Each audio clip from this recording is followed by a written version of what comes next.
Hello बच्चों, आप लोग कैसे हैं? उम्मीद करते हैं आप सभी ठीक होंगे।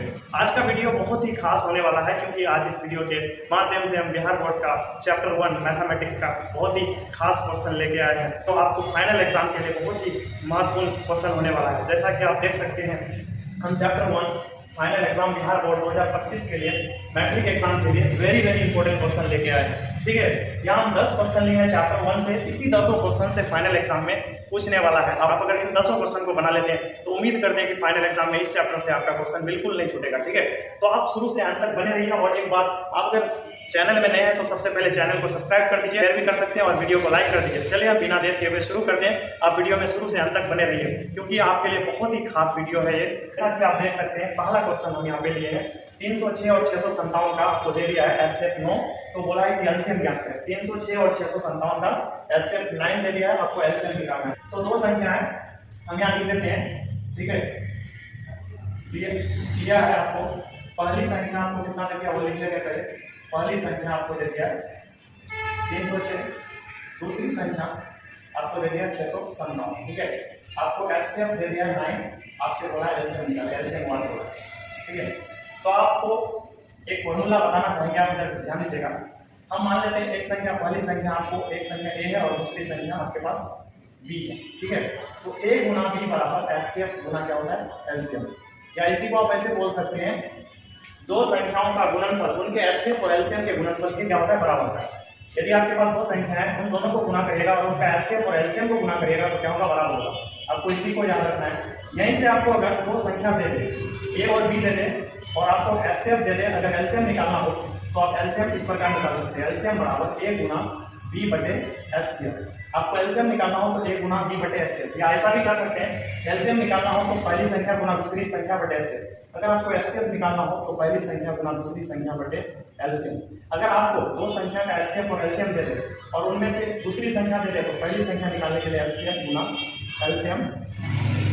एलसीएम बटे बी कर सकते हैं। अगर आपको दूसरी संख्या निकालना हो तो एचसीएफ गुना एलसीएम बटे क्या कर सकते हैं, ए कर सकते हैं। आपको इसी बेसिक चीज को ध्यान रखना है, दो संख्या का गुणनफल उनके एचसीएफ और एलसीएम के गुणनफल के बराबर। आप अगर इसको ध्यान में रखते हैं तो आपको इस टाइप का क्वेश्चन बिल्कुल बन जाएगा। ठीक है, तो जैसा कि आपको यहाँ एलसीएम निकालना हो तो एलसीएम निकालने के लिए हम क्या करते हैं, पहली संख्या गुना दूसरी संख्या, ए गुना बी बटे क्या लिख सकते हैं एचसीएफ। ठीक है, तो आपको पहली संख्या को ए मान लेते हैं, दूसरी संख्या को बी। तो पहली संख्या आपको कितना दे दिया 306। ठीक है, दूसरी संख्या कितना दे दिया आपको 657। ठीक है, बाई एचसीएफ आपको दिया हुआ, एचसीएफ आप देख सकते हैं 9 है, इसको काट सकते हैं, 9 दिया 27 बचा 3 बच्चों का 36, आपके पास 34 इंटू कितना है 657। इन दोनों को गुना करके आप बैठा दीजिए, 34 और 657 को गुना करेंगे तो कितना आएगा वो गुना करके आपको दिखा दीजिए। 7 चौका 28, 60, 4 5 26, 2 22 का तो मासिक 2, 6 को 24, 25 26। ठीक है, 7 का 21 का है, 3 5 15, 16 17 का 7, 3 छोटी 18 18 19, 8 3 7 6 13 का 3, 9 2 11 12 का 2, यानी कि 22,338 आया, 22,338। तो इस प्रकार ये क्वेश्चन पूरा कंप्लीटली बन गया। आप देख सकते हैं बहुत इजी है। तो हमने पहला क्वेश्चन सॉल्व कर दिया। आप देखेंगे दूसरा क्वेश्चन क्या है वो देखना है, दूसरा क्वेश्चन। ठीक है, जैसा कि दूसरा क्वेश्चन आप देख सकते हैं, आपको बोला है कि 156 को अभाज्य गुणनखंडों के गुणनफल के रूप में लिखिए। 156 को हमें क्या करना है, अभाज्य गुणनखंडों के गुणनफल के रूप में लिखना है। जैसा कि आप जानते हैं अभाज्य गुणनखंडों के गुणनफल के रूप में इसको इस तरह से तोड़ना है, तोड़ के इसका छोटा छोटा जो रूप आएगा वो तोड़ के, जैसे कि मान लिया जाए 156 को क्या तोड़ के दिखाने फिर आप समझ सकते हैं। 156 को तोड़ेंगे, 7 गुना 14, 8 गुना 16, 2 से 3 गुना 6, 2 गुना 18, 3 से 13। देखिए यहाँ 2 हो 3 हो 13 हो, ये सब अभाज्य संख्या। तो इसको हम तोड़ दिया, तोड़ने के बाद इसको हम क्या करेंगे, अभाज्य गुणनखंडों के गुणनफल के रूप में इस प्रकार लिखेंगे, 2 गुना 3 गुना 13। कहीं ना कहीं 156 को हमने तोड़ के दिखा दिया। ये सब अभाज्य संख्या, अभाज्य संख्याओं के गुणनफल के रूप में लिखिए। गुणनखंड करके पहले तोड़ दिया, तोड़ने के बाद इसको गुना के रूप में लिखिए। ठीक है, इस प्रकार 156 का ये अभाज्य गुणनखंड हुआ। आप चाहे तो इसको इस तरह से भी लिख सकते हैं, 2 2 बार 2 पर बार को गुना 3 गुना क्या कर सकते हैं 13। तो कहीं ना कहीं 156 का अभाज्य गुणनखंड हो गया। ठीक है, इस तरह से कोई भी संख्या देगा उसको तोड़ के आप अभाज्य गुणनखंडों के गुणनफल के रूप में लिख सकते हैं। चलिए, उम्मीद करते हैं कि आपको ये समझ में आ गया होगा। ठीक है, अब नेक्स्ट तीसरा क्वेश्चन हम आगे बढ़ते हैं। तीसरा क्वेश्चन में क्या है वो देखते हैं। देखिए, ये इसको जान के आप इसी से रिलेटेड है। आपको इसमें क्या हो रहा है कि अभाज्य गुणनखंड विधि द्वारा 510 और 92, 2 है 510 है और एक संख्या है 92, इनका एचसीएफ और एलसीएम ज्ञात करना है। पहले आपको अभाज्य गुणनखंड करना है, फिर आपको एचसीएफ और एलसीएम ज्ञात करना है। तो जैसा कि आप देख सकते हैं, सबसे पहले हम क्या करेंगे, 510 को तोड़ेंगे, ठीक है, और 92 को भी तोड़ेंगे। तो चलिए आप साइड में आपको तोड़ के दिखा रहे हैं, जैसा कि आप देख सकते हैं। इसको 2 से भागेंगे, 2 गुना 4, बचा कितना आपके पास 1, 5 गुना 10, 5 गुना 10, ठीक है। यहाँ 5 से जा रहा है, 5 5 25, 5 1 5, 3 से 17 दिया काम। देखिए हम आगे पीछे करके इसको तोड़े। आप इसको एक सिस्टम से छोटा से बड़ा की तरफ इस तरह से आप एडजस्ट कर सकते हैं। 2 ले लीजिए, पहले 3, फिर 5, फिर क्या ले लीजिए 17, ठीक है। उसके बाद 92 को तोड़ेंगे, 4 गुना 8, 6 गुना 12, 2 से 23, ठीक है। 92 का आवाज गुणन हो गया 2 गुना 2 गुना 23, ठीक है ना। यहाँ 2 बार है तो आप चाहे तो 2 पर पावर 2 लिख सकते हैं, उसके बाद 23, ठीक है। 92 को तोड़ दीजिए, ठीक है। अब क्या करते हैं, इसका हमें एचसीएफ निकालना है। एचसीएफ वाले निकाल देते हैं। एचसीएफ में क्या करते हैं, सबसे पहले दोनों का आवाज गुणनखंडों में उन संख्याओं को देखते हैं जो कॉमन है दोनों में। तो यहाँ देखा जाए तो दोनों में यहाँ पे 2 है, ठीक है। उसके बाद यहाँ 3 है, यहाँ 3 नहीं है, ठीक है। यहाँ 5 है, यहाँ 5 नहीं, यहाँ 17 है, यहाँ 17 नहीं है, यहाँ 23 है, यहाँ 23 नहीं है। तो सिर्फ और सिर्फ 2 आया दोनों में से कॉमन। तो कहीं ना कहीं ये दो एचसीएफ हो गया। अगर हमें एलसीएम यहाँ से निकालना हो तो एलसीएम निकालने के लिए क्या करते हैं, जो मैक्सिमम वाला पावर है 2 का पावर 2 ये ले लीजिए। उसके बाद जो बाकी बचा है 3 बचा है, 5 बचा है, ठीक है। उसके बाद आपका 17 बचा है, उसके बाद आपका 23 बचा है, ठीक है। इन सभी को आपस में गुना कर देंगे, 4 गुना 3 गुना 5 गुना 17 गुना 23, ठीक है ना। इसको गुना करके दिखा रहे, 4 5 20 इधर हो गया, ठीक है ना। 17 दिया 51 को 23 से गुना कर देंगे, 3 काट के 3 5 15, 2 काटो 5 गुना 10, 3 7 1, यानी कि 1173 को फिर तुम पहले 2 से गुना करते हैं, 3 गुना 6 7 गुना 14 का 4, तो 1 कम 2 1 3, 2 1 कम 2, ठीक है। तो यहाँ 0 तो 23,460, इसको गुना करने के बाद आया 23,460। इस प्रकार आप दो संख्याओं का या 2 से अधिक संख्याओं का क्या कर सकते हैं, अभाज्य गुणनखंड विधि द्वारा एचसीएफ और एलसीएम ज्ञात कर सकते हैं। तो चलिए ये भी क्वेश्चन हमने सॉल्व करके दिखा दिया आपको। आप किसी तरह का कोई भी क्वेश्चन आए आप इजीली क्या कर सकते हैं, इस तरह से सॉल्व कर सकते हैं। चलिए अब हम चौथा क्वेश्चन की तरफ बढ़ेंगे। चौथा क्वेश्चन क्या है, तो चौथा क्वेश्चन यहाँ बोल दिया है 320 और 260 का एचसीएफ यूक्लिड विभाजन विधि द्वारा ज्ञात करें। 320 और 260 का एचसीएफ यूक्लिड विभाजन विधि द्वारा ज्ञात करना है। तो आप याद करिए, आप एक फॉर्मूला 5 क्लास 6 क्लास में पढ़े थे, भाज्य बराबर भाजक गुना भागफल प्लस शेषफल, ठीक है ना। भाज्य बराबर भाजक गुना भागफल प्लस शेषफल, ये आपको याद होगा। तो जैसा कि हम एक उदाहरण से आपको समझाना चाहेंगे, आपके पास यहाँ 20 है, ठीक है। आप अगर 20 को भाग लगाते हैं 7 से, तो 2 बार में 7 गुना 14 बचा आपके पास 6। तो यहाँ पे जो देख सकते हैं, जिसको भाग लगाते हैं उसको हम लोग भाज्य बोलते हैं, और जिससे भाग लगाते हैं उसको क्या बोलते हैं, भाजक बोलते हैं। और जो आपको यहाँ आता है वो क्या हो गया, भागफल, और कहीं ना कहीं ये जो बच गया वो क्या हो गया, शेषफल, ठीक है। अगर किसी चीज को आप एडजस्ट करना चाहो यहाँ तो आप एडजस्ट कर सकते हैं। जैसे भाज्य की जगह 20 है तो 20 बराबर आप इसको 7 से क्या किए हो, भाग लगा रहे हो, कितना बार में, 2 बार में, प्लस कितना बच रहा है, 6 बच रहा है। तो कहीं ना कहीं इस व्यंजन में इस अगर आप इस पर देखेगा तो यहाँ 20 भाज्य है और भाजक है 7 और भागफल 2 है और 6 है शेषफल, समझ गए। तो इसी तरह से कुछ व्यंजन हम देखेंगे इसके लिए, और इसी के टाइप से हम क्या करेंगे। तो कहीं ना कहीं उम्मीद करते हैं कि इतना आप समझ गए, भाज्य क्या होता है, भाजक क्या होता है, भागफल क्या होता है, शेषफल क्या होता है। अगर हमें एक उदाहरण लेना चाहेंगे, जैसे कि आपको बोलते हैं 20 एंड, ठीक है, 15 का एचसीएफ भाग विधि द्वारा करते हैं। कौन सा विधि, भाग विधि से, ठीक है। तो हम क्या करते हैं, जो छोटा संख्या है उससे भाग लगाते हैं बड़ा वाला संख्या, ठीक है। तो आपको कितना बार में जाएगा, एक बार में, 15 एकदम 15 बचा कितना 5, फिर आप क्या करते हैं 15 को यहाँ उतार देते हैं, 5 क्या कितना होता है 15, ठीक है। आपके पास शेषफल आ गया 0 और लास्ट में जिससे भाग लगा वो एचसीएफ हो गया, इससे बराबर 5। कहीं ना कहीं यह भाग विधि था। तो इसी तरह यूक्लिड विभाजन विधि भी है, सेम समझ लीजिए। भाग विधि अगर आप जानते हैं तो कहीं ना कहीं आप यूक्लिड विभाजन विधि जान जाएंगे कि उससे कैसे एचसीएफ निकाला जाएगा। तो चलिए हम इसको बना के दिखाते हैं। अगर आप इसको समझ गए तो आप कहीं ना कहीं यूक्लिड विभाजन विधि समझ गए। तो जैसा कि आपको दे दिया 320 और 260, में से 320 बड़ा है और 260 है छोटा है। 320 बड़ा है, 260 छोटा है। जैसा कि हमने 15 और 20 लिया था, 15 और 20 में कहीं ना कहीं 15 छोटा था, 20 बड़ा था, तो हमने क्या करा, 15 से 20 को बाहर लगाया, ठीक है। तो सेम ऐसा ही हम साइड में करेंगे, 260 को, मतलब 320 को 260 से बाहर लगाएंगे, ठीक है। तो आप अगर इसको बढ़ेंगे तो एक बार में आएगा 260, बचेगा आपके पास 0, आपके पास यहाँ बचा 60, फिर आप क्या कर सकते हैं 260 को भाग लगा लीजिए यहाँ पे। तब तक ये भाग लगाते जाएंगे जब तक शेषफल क्या ना आ जाए, 0 ना आ जाए। शेषफल 0 जब तक नहीं आएगा तब तक इसको आगे बढ़ते रहेंगे, ठीक है। तो इसको 4 बार में देंगे, 6 24 240, आपके पास बचा 20, फिर हम क्या करेंगे 60 को नीचे उतारेंगे, 20 या 60, ठीक है। आपके पास अभी शेषफल कितना आ गया, 0 आ गया। अब यहाँ जो लास्ट में जिसको यूज किया भाग लगाने के लिए, तो हम क्या करेंगे उसको एचसीएफ लिख देंगे, एचसीएफ बराबर, ठीक है। तो कहीं ना कहीं इसी तरह ये भी होगा, हम क्या करेंगे इसको यूक्लिड ने क्या किया था, एक व्यंजक टाइप का किया था, a बराबर b2 प्लस r, जहाँ पे r का मान 0 से 12 या 0 के बराबर b से छोटा, जैसा कि यहाँ r का मान देख सकते हैं 0 से बड़ा है, और ये जो b है, b मतलब जिससे आप भाग लगाते हैं भाजक से कहीं ना कहीं छोटा, ठीक है। यहाँ पे देखिएगा r का मान 0 से बड़ा है और भाजक से छोटा है, लेकिन यहाँ r का मान 0 आता है, जैसा कि क्या बोला है, r का मान 0 से बड़ा या 0 के बराबर होगा, तो कहीं ना कहीं इस संख्या को a मानेंगे, इस संख्या को b मानेंगे। हम क्या करेंगे, 320 बैठा देंगे और यहाँ 260 बैठा देंगे b के लिए। अब 260 को हम 260 से 320 को भाग लगा रहे कितना बार, एक बार प्लस आपके पास कितना बच रहा है, आप देखेगा आपका 60 बच रहा है, ठीक है ना।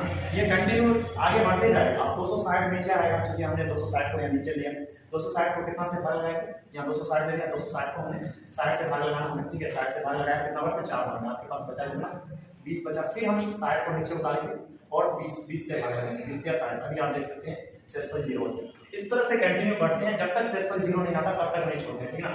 तो शेषफल 0 आ गया, आप यहाँ जो भाजक आया, ये वाला भाजक, इसी को हम लोग क्या बोलेंगे, मतलब एचसीएफ, ठीक है। तो एचसीएफ बराबर कम क्या 20, ठीक है, इसी को बोलते हैं। ये जो विधि बनाए, इस विधि से या इस प्रोसेस का यूज किए एचसीएफ बनाने के लिए, इसी का नाम है यूक्लिड विभाजन विधि, ठीक है। यूक्लिड विभाजन विधि कहेंगे या यूक्लिड विभाजन विधि से हम लोग निकालते हैं इसको, ठीक है।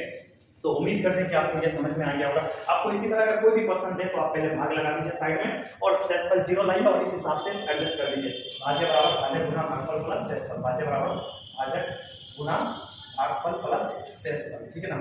इस तरह से आप एडजस्ट करते जाइए, जब तक शेषफल 0 ना आ पाए तब तक भाग देते जाइए, और जो अंत में भाजक बचेगा उसी को क्या बोलेंगे, एस। तो कहीं ना कहीं आप समझ गए। अब नेक्स्ट हम समझते हैं, देखिए नेक्स्ट क्या है क्वेश्चन 5 नंबर, वो ऊपर। तो 5 नंबर क्वेश्चन अगर देखा जाए तो आपसे पूछा है सिद्ध करें कि √7 एक अपरिमेय संख्या। हमें सिद्ध करके दिखाना है कि √7 एक अपरिमेय संख्या। तो इसको सॉल्व कर सकते हैं लॉन्ग प्रोसेस से भी और शॉर्ट प्रोसेस से भी। आज हम शॉर्ट प्रोसेस से ही सॉल्व करेंगे, क्योंकि आपका एग्जाम में 2 नंबर में ही पूछा जाएगा। चलिए हम इसको सॉल्व करते हैं कि √7 एक अपरिमेय संख्या कैसे है वो देखिएगा। तो जब भी आपको कोई भी नंबर दे दे अपरिमेय संख्या सिद्ध करने के लिए, तो उसका उल्टा मान लेंगे। माना √7 एक परिमेय संख्या, ठीक है। हालांकि आप जानते हैं कि √7 अपरिमेय है, लेकिन हम मान लिए थोड़ा देर के लिए √7 एक परिमेय संख्या है, ठीक है ना। ये मान लिया इसको। अगर ये परिमेय अगर माने तो ये किसके रूप का होना चाहिए, p/q के रूप का होना चाहिए, क्योंकि आप डेफिनेशन जानते हैं परिमेय संख्या का, जो संख्या p/q के रूप में हो। तो हम इसको क्या कर सकते हैं, √7 को लिख सकते हैं √7 बराबर p/q। अब यहाँ q बराबर 0 नहीं होगा, और p और q कोई धनात्मक संख्या है जिसमें 1 कॉमन है, ठीक है ना। 1 कॉमन है, 1 वैल्यू निश्चित, ठीक है ना, दोनों के लिए। जैसे p बराबर आप p × 1 लिख सकते हैं, q बराबर q × 1 लिख सकते हैं, ठीक है ना। और आप जानते हैं परिमेय संख्या के लिए नीचे वाला क्या होना चाहिए, 0 नहीं होना चाहिए। हमने इतना लिख दिया, ठीक है। अब क्या करते हैं, ये रूट को हटाने के लिए दोनों तरफ हम वर्ग करते हैं, दोनों तरफ वर्ग करने पर हम पूरी तरह से कोशिश कर रहे हैं कि ये परिमेय दिखे, लेकिन अंत में नहीं दिखेगा तो लिख देंगे अगर √7 परिमेय संख्या नहीं, ठीक है। तो हम क्या करते हैं, इसको दोनों तरफ वर्ग करेंगे रूट को हटाने के लिए। तो इधर p/q का होल स्क्वायर कर देंगे, ये दोनों क्या बोलते हैं, रूट और स्क्वायर कैंसिल होते हैं, 7 बराबर लिखेंगे p स्क्वायर। थोड़ा सा और आगे बढ़ेंगे, हम लिखेंगे 7 बराबर p स्क्वायर, और यहाँ q × q लिखेंगे, 2 बार लिख देते हैं इसको, ठीक है। अब यहाँ क्या करते हैं, 7 के साथ एक q इधर ला लेते हैं, 7q बराबर p स्क्वायर। अगर यहाँ 1 है या यहाँ 1 लीजिए, 2 लीजिए, 3 लीजिए, कुछ भी लीजिए, अगर 7 के साथ 1 को गुना कीजिएगा 7 आएगा, 7 के साथ 2 को गुना कीजिएगा तो 14 आएगा। तो यहाँ जो q है अगर धनात्मक पूर्णांक अगर समझे तो यहाँ अगर कोई भी नंबर लेते हैं तो ये पूर्णांक ही आएगा, पूरी तरह से क्या आएगा, पूर्णांक। अब यहाँ कोई नंबर लेंगे तो ये भिन्न बन जाएगा, ठीक है। तो कहीं ना कहीं इधर वाले को हम क्या बोलेंगे, पूर्णांक, और इधर वाले को क्या बोलेंगे, इधर वाले को हम बोलेंगे भिन्नांक। इधर वाला भिन्न है या कह सकते हैं परिमेय। पूर्णांक भिन्न हमेशा बराबर नहीं होता, पूर्णांक और भिन्न हमेशा बराबर नहीं होता। सभी पूर्णांक को भिन्न कह सकते हैं, लेकिन सभी भिन्न को पूर्णांक नहीं कह सकते। ये दोनों ये जो समीकरण देख रहे हो ना, ये इक्वल नहीं होगा। इधर वाला पूर्णांक हो जाएगा, इधर वाला भिन्न हो जाएगा। अगर इक्वल होता तो बोल देते रूट, ये वाला जो है परिमेय हो जाता। अब अतः मान लेंगे, अतः √7, अतः मेरा मानना पहले लिख देंगे, अतः मेरा मानना गलत हुआ। हमने जो माना था यहाँ परिमेय को, मेरा मानना क्या हुआ, अतः मेरा मानना गलत हुआ, ठीक है ना। इसलिए √7 एक अपरिमेय संख्या है, तो कहीं ना कहीं इस तरह से आप 2 नंबर के लिए सॉल्व कर सकते हो, ठीक है। इधर वाले को पड़ी में भी बोल सकते हैं, पड़ी में सभी पूर्णांक के बराबर नहीं होता है, लेकिन सभी पूर्णांक पड़ी में या भिन्न हो सकता है, ठीक है ना। तो कहीं ना कहीं इस तरह से अगर आपको 5 देगा, √2 देगा, √3 देगा, √11 देगा, कोई भी रूट वाला इस तरह से दे तो आप कहीं ना कहीं इस तरह से सॉल्व कर सकते हैं, 2 नंबर के लिए आता है, ठीक है। तो चलिए उम्मीद करते हैं समझ गए, आप किताब से प्रैक्टिस कर लीजिएगा इस टाइप का क्वेश्चन को, ठीक है। सिर्फ नंबर चेंज कर लीजिएगा और इसी तरह से बना लीजिएगा। चलिए हम आगे बढ़ते हैं, इसके बाद क्या पूछा वो देख लेते हैं 6 नंबर क्वेश्चन, ठीक है। तो 6 नंबर क्वेश्चन ये है कि इसको भी सिद्ध करने वाला है, सिद्ध करें कि 3 + 2√5 एक अपरिमेय संख्या है। तो जब भी कोई भी अपरिमेय संख्या देगा तो आप उसको पहले मान लेंगे, माना 3 + 2√5 एक परिमेय संख्या है। अगर परिमेय संख्या होगा तो ये p/q के रूप का होना चाहिए, ठीक है ना। तो इसको हम क्या लिखते हैं 3 + 2√5 बराबर p/q लिखते हैं, और यहाँ क्यों को 0 के इक्वल नहीं होगा ये क्यों, इसलिए इसको डजंट इक्वल टू 0 कर दिए, ठीक है। अब क्या करते हैं यहाँ से स्क्वायर को इसको करेंगे नहीं, यहाँ 2√5 बना लेंगे, और ये परिमेय है, यदि परिमेय है जो कि 3 के नीचे 1, तो हम एक काम करते हैं परिमेय वाले को परिमेय की तरफ भेजते हैं। तो हम 3 को उधर भेजेंगे p/q - 3, ठीक है। अब यहाँ 2√5 बना लेंगे, क्यों एलसीएम ले लेंगे, क्यों मतलब p - 3 क्यों। अब ये 2 भी परिमेय है तो 2 को भेजते हैं उधर, 2/5 बन जाएगा p - 3 क्यों बटे ये 2 नीचे चले जाएगा 2, तो इधर वाला बटे में हो गया, ठीक है, और इधर वाला अपरिमेय है, और इधर वाला क्या है 2/5 अपरिमेय है, और इधर वाला परिमेय है, ठीक है। तो कहीं ना कहीं परिमेय और अपरिमेय कभी भी बराबर नहीं होता है। तो अब लिखेंगे अगर मेरा मानना क्या हुआ, तो मेरा मानना गलत हुआ, इसीलिए 3 + 2√5 क्या होगा, एक अपरिमेय संख्या है, परिमेय नहीं है। तो इस तरह से आप कोई भी परिमेय संख्या या अपरिमेय संख्या को सिद्ध कर सकते हो, अपरिमेय कैसे। चलिए इसके बाद हम नेक्स्ट क्वेश्चन देखेंगे, 7 नंबर क्वेश्चन क्या पूछा है वो देख लेते हैं, ठीक है। जैसा कि आप देख सकते हो ये भी पूछता है, ऑब्जेक्टिव में पूछा है कि 0.3 2 पर बार को p/q के रूप में लिखे, 0.3 2 पर बार को p/q के रूप में लिखे, 2 पर रैंकिंग है या बार है। यहाँ पे भी ये भी क्वेश्चन को p/q के रूप में लिखने बोला है, जैसे कि 1.53 पर बार दे दिया, बोला इसको p/q के रूप में लिखे।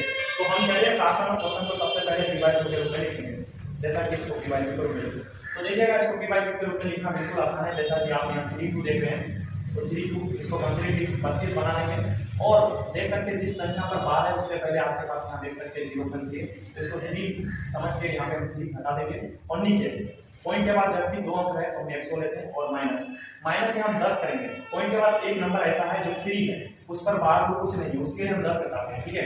तो यहाँ पे 29 बाई कितना हो गया, 90 हो गया। अगर आपको इसी तरह अगर मान लेते 0.5 हो देता तो 52 - 5 बटे क्या करते 100 - 10 करते, तो कितना हो जाता आपको 47 बाई क्या होता 90 होता, ठीक है। अगर आपको यहाँ पे दे देता 0.231 पर बार दे देता तो यहाँ 200 हम क्या करते 31 माइनस क्या करते 23 बाई कितना लिख देते 1 2 3 1000 - 100 करते, यहाँ 2 फ्री अंक था उसके लिए 100 घटाएंगे। उसके बाद हम 231 से 23 घटा के 200 कितना लिखेंगे 4, उसके बाद 204 बटे यहाँ 900 लिख देते, ठीक है। इस तरह से आप p/q के रूप में लिख सकते हैं कोई भी नंबर को। चलिए ये तो हो गया। अब देखिए 8वां नंबर देख सकते हैं, 8वां नंबर भी p/q के रूप में लिखे हुआ है, 1.53 पर बार हो रहा है, तो आप क्या कर सकते हैं यहाँ बार दे दिया तो इसको 153 कंप्लीट एक नंबर बना देंगे इसको पूरा, और उसके बाद आप देख सकते हैं पॉइंट से पहले जो भी नंबर है वो बताएंगे, पॉइंट से पहले 1 है 1 को हटा के, और 2 अंक के लिए 100 लिया माइनस, देख सकते हैं पॉइंट के बाद कोई भी नंबर ऐसा नहीं है नहीं है, जब भी तो हम 1 घटाते हैं और यहाँ 109 बटे कितना हो गया देना, जैसा कि आपको 2.53 या 54 कुछ भी देता है ऐसे दे देता, तो आप क्या करते हैं यहाँ पे 254 - 2 करते हैं, यहाँ पॉइंट से पहले 2 था बटे 1 2 यानी कि 100 ले लेते 2 अंक के लिए -1 करते हैं यहाँ पे भी, जब पॉइंट के बाद कोई भी नंबर फ्री ना है, ठीक है ना, तो यहाँ से 252 बटे कितना हो जाता 99 हो जाता। इस प्रकार आप संख्याओं को p/q के रूप में लिख सकते हैं, दशमलव संख्याओं को, ठीक है। तो उम्मीद करते हैं कि ये भी आप समझ गए। आपको 9 नंबर क्वेश्चन क्या पूछा है वो देख लेते हैं। 9 नंबर क्वेश्चन पूछा है कि जांच कीजिए कि क्या 6 पर पावर n का इकाई अंक 0 पर समाप्त होता है, 6 पर पावर n का इकाई अंक, ठीक है ना, 0 पर समाप्त होता है, ये बोला है कि 0 पर समाप्त होता है या नहीं होता है, जहां n एक प्राकृतिक संख्या है, कैसा संख्या है, प्राकृतिक संख्या, ठीक है, प्राकृतिक संख्या। तो अगर हमें जांच करना हो कि 6 पर पावर n का 0 पर समाप्त होता है या नहीं, जहां n प्राकृतिक संख्याओं को कैसे जांच करेंगे, देखो जांच करने के लिए सबसे पहले n बराबर 1 2 3 4, चूंकि आप जानते हैं कि प्राकृतिक संख्या 1 से स्टार्ट होता है, ठीक है। तो अगर हम 6 पर पावर 1 बैठा के जांच करते हैं तो 6 आता है, 6 पर पावर 2 तो 36 आएगा, 6 गुना 6 36, या लिख सकते हैं 6 गुना 6 36, ठीक है। अगर आप 6 पर पावर 3 लेते हैं तो 6 गुना 6 गुना 6 216 आएगा। इसी तरह आप कंटिन्यूसली अगर n के जगह 1 2 3 4 5 कंटिन्यूसली बैठाते जाते जांच करते जाएंगे तो कभी ऐसा नहीं होगा कि उसका इकाई अंक शून्य पर समाप्त हो। जैसा कि यहाँ देख सकते हैं इकाई अंक 6 है, यहाँ पे इकाई अंक 6 है, तो कहीं ना कहीं ये इकाई अंक शून्य नहीं आया, तो हम लिख देंगे अतः 6 पर पावर n का इकाई अंक शून्य पर समाप्त नहीं होगा, शून्य पर समाप्त नहीं होगा।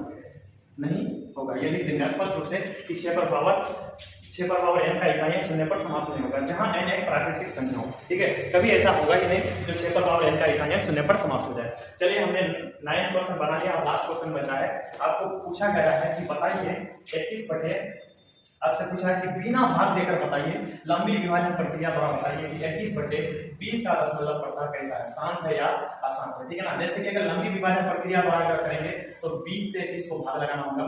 ठीक है, तो 20 से कम 20 आपके पास बचा कितना, 1 पॉइंट देंगे, 0 देंगे। ठीक है ना, आप यहाँ क्या कर सकते हैं, 0 देंगे, 20 5 6 कितना हो जाएगा, 20 5 6 100 हो जाएगा। ठीक है, तो 100 बार तो पूरा कट दिया, विभाजन भाग लगा के हम जाने। अब बिना भाग लगा के अगर जानना हो तो कैसे जानेंगे, तो इसके लिए जो इसको बोलेंगे अंश और नीचे वाले को हर बोलते हैं, हर। ठीक है ना, तो आप जो हर में संख्या है, जो नंबर है उसको तोड़ दीजिए। ठीक है ना, उसका आभाज्य गुणनखंड कर दीजिए और आप इसी से अंदाजा लगा लेंगे कि ये शांत है या अशांत है। ठीक है, तो 21 बटे, हम इसको तोड़ने के बाद मेरे पास आया 2 गुना 5, 21 बटे 2 पर पावर 2 पर पावर 2 गुना 5, कहीं ना कहीं ये आया आभाज्य गुणनखंड नीचे वाले का। तो आपको हमेशा याद रखना है, जब भी कोई भिन्न संख्या दे दे, परिमेय संख्या दे दे, बटे में दे दे कोई भी संख्या और पूछे कि वो शांत है या अशांत है, तो आपको क्या करना है, सबसे पहले नीचे वाले को तोड़ना है और तोड़ के आपको देखना है। तोड़ के हम ये देखेंगे कि नीचे जो है आधार में 2 और 5 आता है कि नहीं। अगर 2 और 5 आता है तो आप उसको आंख बंद करके क्या कर दीजिए, शांत कर दीजिए। आपको ऑब्जेक्टिव में भी पूछ सकता है, ये दे देगा और पूछेगा ये शांत है या अशांत है, तो नीचे वाले को तोड़ना है, तोड़ के 2 और 5 देखना है तो वो शांत हो। अगर 2 और 5 आ जाता है तो वो शांत हो जाएगा, अन्यथा 2 और 5 नहीं आता है तो शांत नहीं होगा। हाँ, अगर अकेले 2 भी आता है तब भी शांत हो जाएगा, जैसे कि मान लेते 3 बटे 8 है तो ये शांत होगा, क्योंकि देख सकते हैं 8 को हम लिख सकते हैं 2 गुना 2 3 बटे 2 पर पावर 2 पर पावर 3। ठीक है, तो कहीं ना कहीं आधार में अगर नीचे वाले को तोड़ते हैं, उसके आभाज्य गुणनखंड के जो संख्या आएगा, जो आभाज्य संख्या आएगा वो अगर 2 आ जाता है, यानी कि 2 आए और 5 आ रहे तो वो क्या होगा, शांत होगा। अगर सिंगल 2 भी आ जाए तब भी क्या हो जाएगा, शांत हो जाएगा। जैसा कि मान लेते हैं 7 बटे 25 है, ये भी शांत है, 5 गुना 5 लिख सकते हैं इसको और 7 बटे 5 पर 2 लिख सकते हैं, तो ये भी शांत होगा। तो कहीं ना कहीं 2 और 5 मिलकर है गुना के रूप में, या सिंगल 2 है या सिंगल 5 है, तब भी क्या हो जाएगा, शांत हो जाएगा। इन दोनों को छोड़ के कोई भी नंबर आता है तो उस कंडीशन में शांत नहीं होगा। तो उम्मीद करते हैं कि आज 10 क्वेश्चन आप अच्छा तरह से समझ गए। आप इन 10 क्वेश्चन से रिलेटेड जो भी आपका एक्सरसाइज का क्वेश्चन है आप प्रैक्टिस कर लीजिए, कहीं ना कहीं आपका बहुत शॉर्ट टाइम में बिल्कुल तैयारी हो जाएगा और यहाँ से जो भी क्वेश्चन पूछा जाएगा आपसे बिल्कुल नहीं छूटेगा। मैं उम्मीद करता हूँ कि बिल्कुल ही नहीं छूटेगा। तो आज के लिए इतना ही। हम सेकंड चैप्टर का यानी कि बहुपद का दूसरा चैप्टर का नेक्स्ट वीडियो में लेके आएंगे, वेरी इंपॉर्टेंट क्वेश्चन, और आप कंटिन्यू मेरे साथ बने रहेंगे तो कहीं ना कहीं आपका ये 2 महीना में पूरा का पूरा तैयारी हो जाएगा। आपके पास जो टाइम बचा हुआ है बिल्कुल एकदम फाइनली तैयारी हो जाएगा। आप 80+ इजीली ला सकते हो मेरा वीडियोस को देख के। चलिए आज के लिए यहीं तक। जय हिंद, जय भारत।